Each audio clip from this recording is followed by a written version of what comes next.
Kisah pilu kembali menimpa seorang prajurit TNI. Prada Hairul Muhammad Nail, anggota Batalion Yon Arhanud 4 AAY Goa, Sulawesi Selatan, tewas di tangan seniornya. Tubuhnya ditemukan terluka tak sadarkan diri di barak satuannya. Kasus ini kembali menyibak sisi kelam kehidupan di dalam barak, di mana kekerasan kerap terjadi atas nama pembinaan.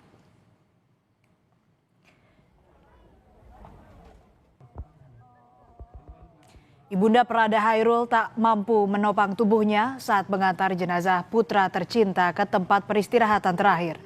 Hatinya hancur, ia hanya mampu duduk bersimpuh sambil terus menangis di pusara sang anak. Keinginannya melihat Prada Hairul menjadi prajurit TNI yang membanggakan keluarga dan negara pupus seketika. Kabar kematian Prada Hairul diterima keluarga pada 11 Oktober 2025. Kematian yang memunculkan tanda tanya besar setelahnya. Keluarga curiga kematian Prada Hairul tidak wajar setelah ditemukan banyak luka lebam di tubuhnya. Korban sempat dibawa ke Rumah Sakit Syekh Yusuf Goa. Namun keluarga meminta jenazah diotopsi di Rumah Sakit Bayangkara karena merasa ada kejanggalan.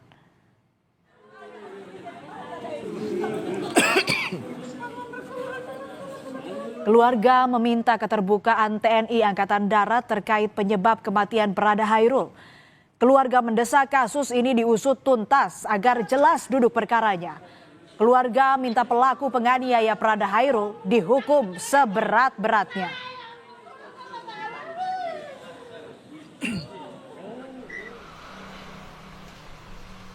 Kami serahkan sepenuhnya kepada pihak yang berwajib, yaitu pihak Pomdam, untuk betul-betul dalam penyelidikan ini dituntaskan sebaik-baiknya, dan kami harap sebaik-baiknya. Awalnya saudara Prada Hairul ditemukan tak sadarkan diri di kamar mandi barak satuannya. Ia kemudian ditangani klinik Barak Arhanud 4 AAY sebelum dirujuk ke RSUD Syekh Yusuf Goa. Sesampainya di RSUD Syekh Yusuf Goa, nyawa Prada Hairul tidak tertolong. Ia mengembuskan napas terakhir pada 11 Oktober 2025.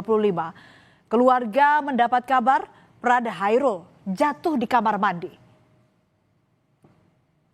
Keluarga sangat menantikan hasil otopsi Prada Hairul untuk mengetahui sebab kematiannya. Ketika mendapat kabar hasil otopsi sudah selesai, keluarga Prada Hairul mendatangi Rumah Sakit Bayangkara Makassar untuk meminta penjelasan.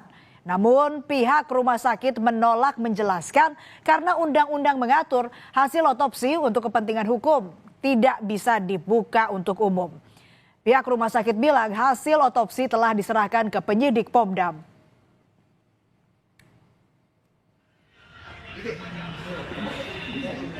Bukan kami yang tidak mau memberikan penjelasan, ya tidak. Cuma memang secara undang-undang hasil visumnya itu, hasil otopsinya itu kami serahkan ke POM. Permintaan dari penyidik POM kami serahkan ke POM, begitu hasil penyidiknya. Keluarga Prada Hairul terus mencari keadilan. Keluarga mendatangi kantor DPRD Provinsi Sulawesi Selatan untuk meminta difasilitasi rapat dengar pendapat bersama TNI.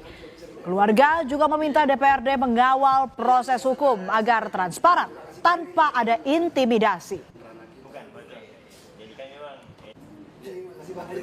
Mohon kiranya segera secepatnya diadakan RDPR, dalam hal ini rapat dengar pendapat dengan institusi TNI.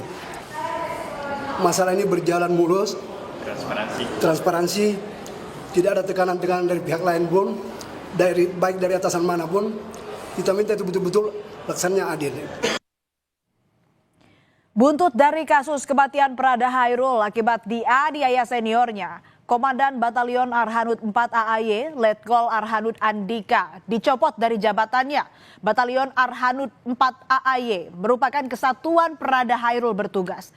Kapendam 14 Hasanuddin, Kolonel Kavaleri Budi Wirman menegaskan TNI AD tidak menoleransi kekerasan.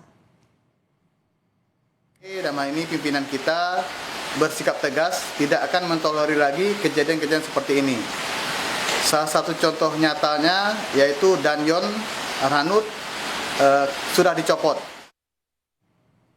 Satu persatu proses hukum berjalan. Pomda 14 Hasanuddin menetapkan 3 anggota TNI yang diperiksa sebagai saksi atas meninggalnya Prada Hairul. Ketiganya berinisial AG, Prada WE, dan Prada FL. Pihak Pomda masih mendalami peran ketiga tersangka dan melengkapi barang bukti. 3 orang yang kemarin masih saksi sekarang sudah naik statusnya menjadi tersangka. Sekarang masih didalami oleh Pomdam sambil melengkapi bukti-bukti. Hari yang ditunggu-tunggu keluarga akhirnya tiba. Pada 18 November, rekonstruksi kasus penganiayaan yang merenggut nyawa Prada Hairul digelar di Batalion Arhanud 4 AAY. Ketiga tersangka memperagakan adegan demi adegan penganiayaan terhadap Prada Hairul dengan disaksikan keluarga korban.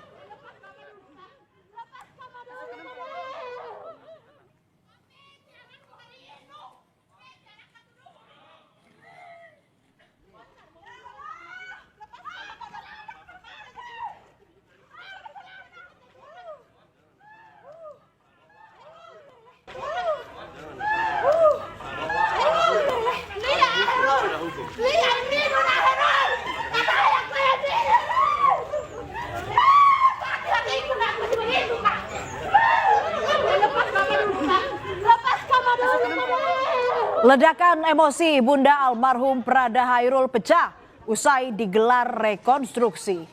Darmawati tak terima dengan hasil rekonstruksi dan proses hukum yang dinilai penuh kejanggalan.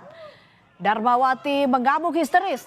Ia mengejar 3 tersangka saat dibawa ke mobil tahanan. Ia juga sempat mengadang kendaraan tersebut.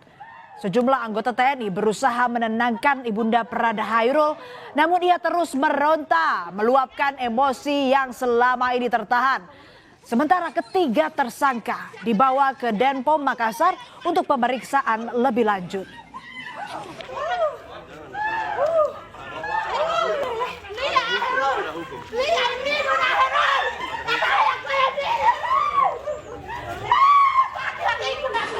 Dia itu anak baik sekali sama saya, sama keluarganya, tidak bilang dari saya sama ayahnya juga dia baik semua dari teman-temannya karena dia itu astagfirullah banyak sekali. Lebih berat sekali kurasa itu Hairul meninggal seperti itu. Saya tidak terima kalau misalnya ini pelaku dihukum tidak sesuai dengan yang saya pikirkan, saya harapkan. Segala bentuk kekerasan tak boleh diberi ruang. Proses hukum harus berjalan transparan dan keadilan bagi Prada Hairul harus ditegakkan agar tak menambah daftar panjang prajurit TNI yang nyawanya melayang sia-sia di tangan sesama prajurit.